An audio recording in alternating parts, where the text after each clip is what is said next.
Today, we are diving into the extraordinary life of an American professional boxer who stands as one of the most feared men ever to enter the ring, Gerard Tyson.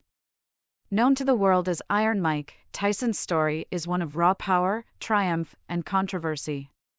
From the mean streets of Brooklyn, where he learned to fight just to survive, to reaching the pinnacle of boxing glory as the youngest heavyweight champion in history, Tyson's life unfolds as he competed professionally from 1985 to 2005 and is scheduled to return to the ring in 2024.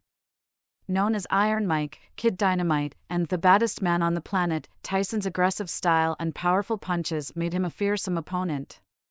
In 1986, Tyson made history as the youngest boxer to win a heavyweight title at 20 years, 4 months, and 22 days old.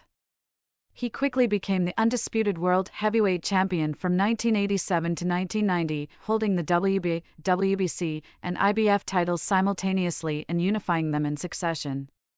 Tyson's legacy was further cemented in 1988 when he knocked out Michael Spinks in just 91 seconds, a feat that stunned the boxing world. However, in 1990, he experienced one of the biggest upsets in boxing history when he was knocked out by underdog Buster Douglas. Outside the ring, Tyson's life was marred by controversy. In 1992, he was convicted of rape and served 3 years in prison. Despite this setback, he returned to the ring and reclaimed the WBA and WBC titles in 1996. However, his infamous 1997 rematch with Evander Holyfield ended in disqualification after Tyson bit Holyfield's ear, a moment that remains one of the most controversial in sports history. Tyson's last major title fight was in 2002, where he faced Lennox Lewis and lost. Despite his tumultuous career, Tyson's knockout-to-win ratio of 88% earned him a reputation as one of the hardest hitters in the sport. He was ranked 16th on the Ring magazine's list of 100 greatest punchers and first on ESPN's list of the hardest hitters in heavyweight history. Tyson has been inducted into both the International Boxing Hall of Fame and the World Boxing Hall of Fame. Financial difficulties plagued Tyson's career, leading to bankruptcy in 2003. However, he has since rebuilt his wealth through various business ventures. He launched the popular podcast Hopwashing with Mike Tyson and entered the cannabis industry with his own ranches and the Mike Bites edibles line. Tyson has also secured endorsement deals with brands like Black Energy and Smart Cups. In 2020, Tyson made a high-profile return to boxing in an exhibition match against Roy Jones Jr., earning $10 million. His upcoming fight against Jake Paul in July 2024 is expected to bring in at least $20 million, making it one of the most watched fights in history. Tyson's upbringing in the tough neighborhoods of Brooklyn and his early struggles with bullying shaped his fighting spirit. Under the guidance of trainer Cus D'Amato, Tyson's amateur career flourished, leading to a professional debut at 19. With a professional record of 50 wins, 6 losses, and 44 knockouts, Tyson remains an iconic figure in the world of boxing, and his legacy is set to grow with his upcoming bout against Jake Paul. Early life. Gerard Tyson, born June 30, 1966, in Fort Greene, Brooklyn, New York City, faced a tumultuous upbringing. His early life was marked by family instability and financial hardship. Tyson had an older brother named Rodney and a sister named Denise, who passed away from a heart attack in February 1990. Tyson's biological father was Purcell Tyson, a cab driver from Jamaica, while the man he knew as his father, Jimmy Kirkpatrick, was a local pimp and street figure. Kirkpatrick left the family shortly after Tyson's birth. Tyson's mother, Lorna Mae Tyson, struggled to provide for her children, leading to their move from Bedford-Stuyvesant to Brownsville when Tyson was 10. Tyson's early years were filled with crime and violence, with him being arrested 38 times by age 13. His talent for boxing was discovered at the Tryon School for Boys by Bobby Stewart, who introduced him to Cus D'Amato. D'Amato became Tyson's legal guardian after Tyson's mother passed away when he was 16. Tyson later reflected on the emotional toll of not having had a chance to connect with his mother in a meaningful way. Tyson dropped out of high school as a junior but was awarded an honorary doctorate in humane letters from Central State University in 1989. He trained under Kevin Rooney and occasionally received assistance from Teddy Atlas, though Atlas was dismissed by D'Amato. Rooney ultimately took over Tyson's training. Professional career. Early career. Mike Tyson's entrance into professional boxing was nothing short of spectacular. At just 18 years old, Tyson made his debut on March 6, 1985, in Albany, New York, with a first-round TKO against Hector Mercedes. This fight marked the beginning of an incredible journey that would see Tyson win 26 of his first 28 fights by knockout, with 16 victories coming in the first round. Tyson's ferocity and power quickly caught the attention of the boxing world, earning him a reputation as a future heavyweight champion. Tyson's first nationally televised bout came on February 16, 1986, against Jesse Ferguson, a journeyman heavyweight, at the Houston Fieldhouse in Troy, New York. The match, broadcast by ABC Sports, showcased Tyson's exceptional skills. He knocked Ferguson down in the fifth round with a devastating uppercut, breaking Ferguson's nose. Despite Ferguson's attempts to hold and clinch Tyson, the referee stopped the fight in the sixth round, initially awarding Tyson a win by disqualification. However, after a protest from Tyson's corner, the ruling was changed to a win by technical knockout, TKO, preserving Tyson's knockout streak. In July 1986, Tyson faced Marvis Frazier, a former world title challenger, in Glens Falls, New York. The fight lasted only 30 seconds, with Tyson delivering 2 consecutive uppercuts that knocked Frazier out cold. Tyson's rapid rise continued as he faced Jose Ribalta later that year at the Trump Plaza Hotel and Casino in Atlantic City, New Jersey. Ribalta was known for his resilience, and despite being knocked down 3 times, he managed to land several body shots on Tyson. The fight was eventually stopped by the referee, and Tyson acknowledged Ribalta as one of his toughest opponents. WBC heavyweight champion. Tyson's career reached a pivotal moment on November 22, 1986, when he faced Trevor Berbick for the World Boxing Council WBC heavyweight championship. Tyson won the title by TKO in the second round, becoming the youngest heavyweight champion in history at just 20 years and 4 months old. This victory was a significant milestone in Tyson's career, solidifying his place in boxing history. Tyson's dominance in the ring continued as he added the World Boxing Association (WBA) and International Boxing Federation (IBF) titles by defeating James Smith and Tony Tucker in 1987. Tyson's prowess in the ring was widely acknowledged, with Donald Saunders noting that Tyson's emergence ensured that boxing's future was secure. Tyson was seen as a champion who could stand alongside legendary figures like Jack Dempsey, Joe Louis, and Muhammad Ali. Tyson's intimidating presence in the ring was a combination of extraordinary strength, hand speed, accuracy, coordination, and timing. His defensive skills, influenced by his mentor Cus D'Amato, included a high guard and the peekaboo style, which allowed him to evade punches while delivering powerful counterattacks. Tyson's crouching technique helped generate additional force behind his punches, making him a formidable opponent. Signature moves, such as a right hook followed by a right uppercut, were highly effective against his opponents. Unified heavyweight champion. With the media frenzy surrounding Tyson Mania in full swing, Tyson entered the Heavyweight Unification Series in 1987. The series aimed to establish an undisputed heavyweight champion, and Tyson defended his title against James Smith on March 7, 1987, in Las Vegas, Nevada. Tyson won the fight by unanimous decision, adding Smith's WBA title to his collection. Tyson's dominance continued with a TKO victory over Pinklon Thomas in May 1987. On August 1, 1987, Tyson faced Tony Tucker for the IBF title. Tyson won by unanimous decision, becoming the first heavyweight to simultaneously hold the WBA, WBC, and IBF titles. In October 1987, Tyson fought Tyrell Biggs, the 1984 Olympic super heavyweight gold medalist, securing a TKO victory in the 7th round. During this period, Tyson also caught the attention of Nintendo, leading to the creation of Mike Tyson's Punch-Out! For the Nintendo Entertainment System. The game was highly successful and became a cultural icon. Tyson's impressive run continued in 1988 with 3 notable fights.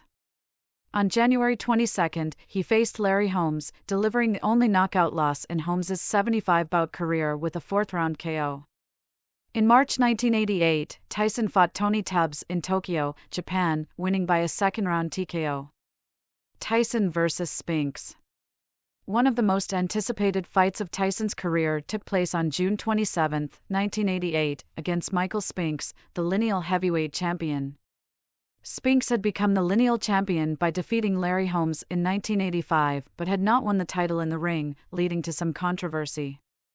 The fight was highly anticipated, with Tyson's aggressive style expected to clash with Spinks's skillful outboxing.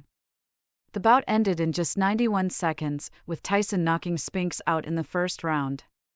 This fight is often considered the pinnacle of Tyson's career, showcasing his exceptional skill and power.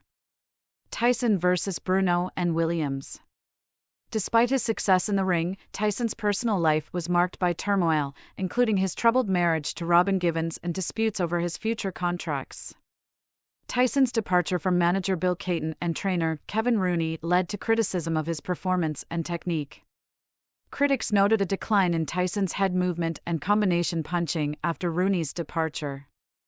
In 1989, Tyson fought only twice amid personal and professional upheaval. He faced British boxer Frank Bruno in February, who managed to stun Tyson at the end of the first round. However, Tyson came back to knock Bruno out in the fifth round. Later in July, Tyson knocked out Carl "The Truth" Williams in the first round, further demonstrating his power and resilience. Tyson vs. Douglas. By 1990, Tyson's career faced significant challenges. His personal life was in disarray, and reports indicated a lack of rigorous training leading up to his fight with Buster Douglas. On February 11, 1990, in Tokyo, Tyson lost the undisputed championship to Douglas in one of the most shocking upsets in sports history. Despite being a 42-1 favorite, Tyson struggled against Douglas's jab and reach advantage. Tyson managed to knock Douglas down in the eighth round, but could not secure a victory. Douglas delivered a decisive uppercut and a four-punch combination in the 10th round, knocking Tyson down for the first time in his career. Tyson was counted out by referee Octavio Marin, and the loss marked a dramatic shift in his boxing career. Return to the ring. Following his unexpected defeat, Tyson reflected on the loss to Douglas as a pivotal moment in his career. He acknowledged that the setback was crucial for his growth both as a person and a fighter, offering him a deeper self-awareness and understanding of boxing. After this loss, Tyson bounced back with two decisive first-round knockouts. He first defeated Henry Tillman and then Alex Stewart. Tyson's win over Tillman, the 1984 Olympic heavyweight gold medalist, was particularly significant as it allowed him to avenge his earlier amateur defeats to Tillman. These victories set the stage for an elimination bout for another chance at the undisputed heavyweight title, which Evander Holyfield had captured from Douglas in his first defense. On March 18, 1991, Tyson, the top contender, faced the number 2 contender, Donovan "Razor" Ruddock, in Las Vegas. Ruddock was known for his formidable punching power and was considered one of the most dangerous heavyweights. The fight was fiercely contested, and in a controversial move, referee Richard Steele stopped the fight in the 7th round, favoring Tyson.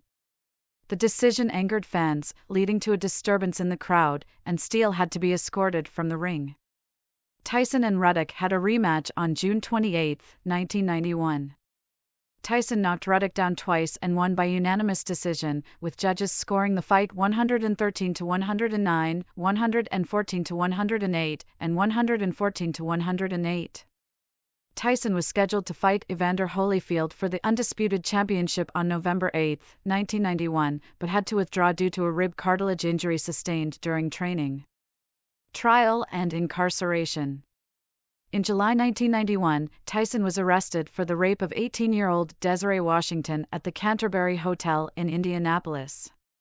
Washington, a Miss Black Rhode Island contestant, alleged that Tyson raped her after a series of unwanted advances.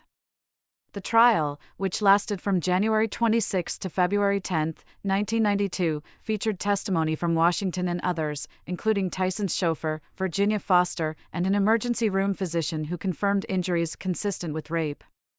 Despite Tyson's defense team, led by Vincent J. F. Fuller, arguing that the encounter was consensual and challenging Washington's credibility, Tyson was convicted of rape on February 10, 1992.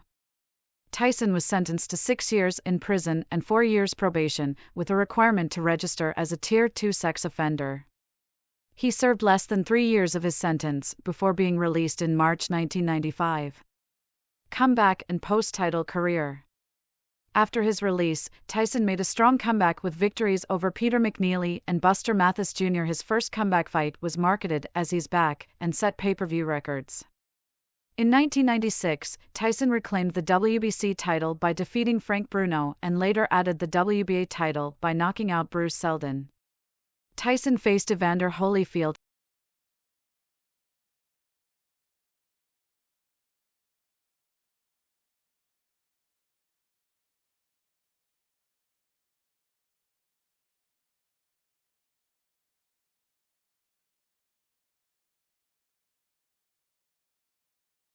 on November 9, 1996, for the WBA title.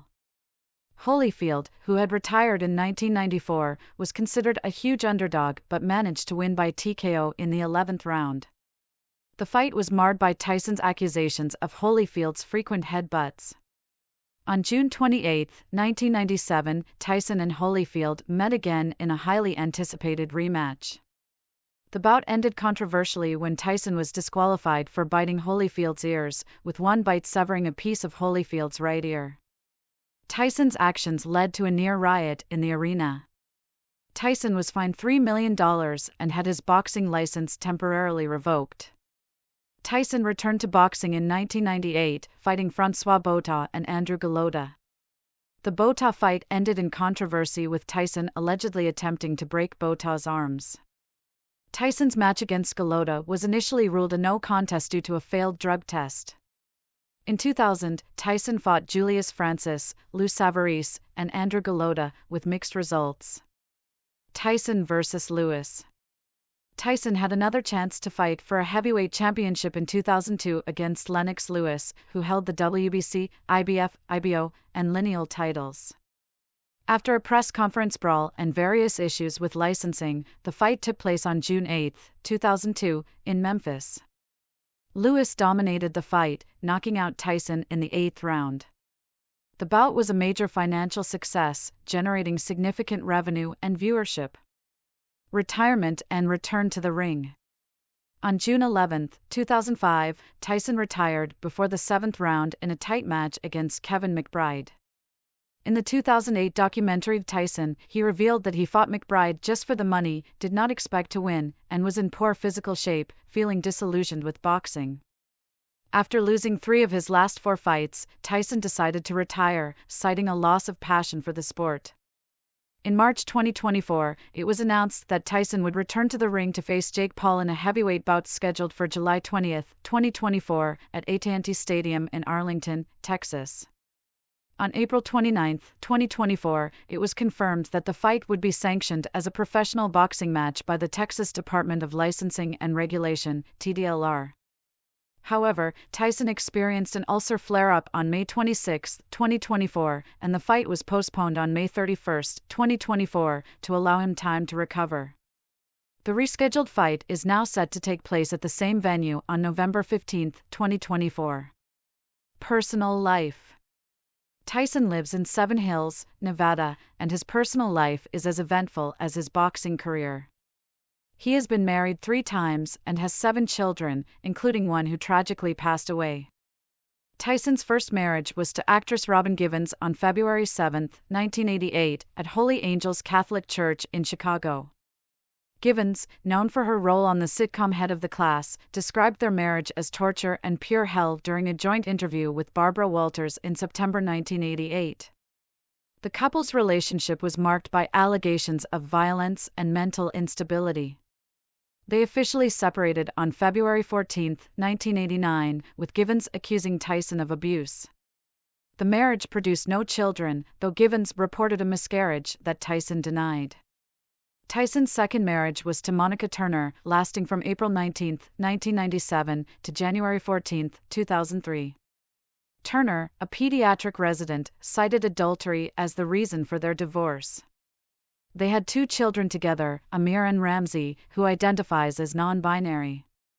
Tragedy struck Tyson's life on May 25, 2009, when his 4-year-old daughter, Exodus, was found unconscious and tangled in a treadmill cord by her 7-year-old brother, Miguel.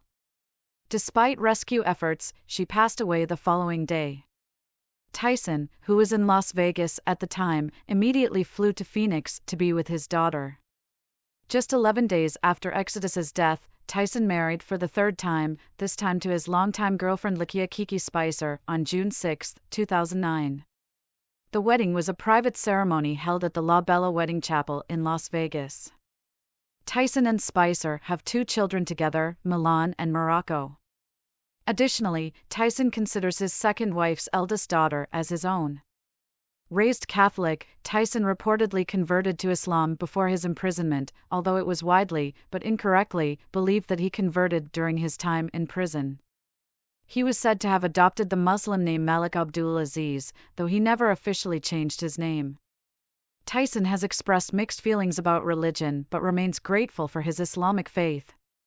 He completed the Umrah pilgrimage in July 2010 and again in December 2022 with DJ Khaled. Tyson once followed a vegan diet, as discussed during an appearance on The Ellen DeGeneres Show in March 2011. However, he later admitted in August 2013 that he was not sober at that time and was struggling with alcoholism. Although no longer strictly vegan, Tyson now occasionally eats chicken and avoids red meat for his health. In 2015, Tyson made headlines by expressing his support for Donald Trump's presidential candidacy. Tyson has also faced multiple legal challenges over the years. In December 2006, he was arrested for DUI and drug possession in Scottsdale, Arizona, which led to a guilty plea and a sentence of 24 hours in jail, 3 years of probation, and 360 hours of community service.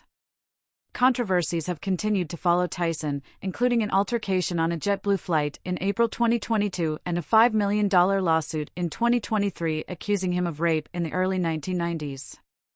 In November 2023, Tyson was criticized for attending a fundraiser for the Israeli Defense Forces, leading to backlash on social media.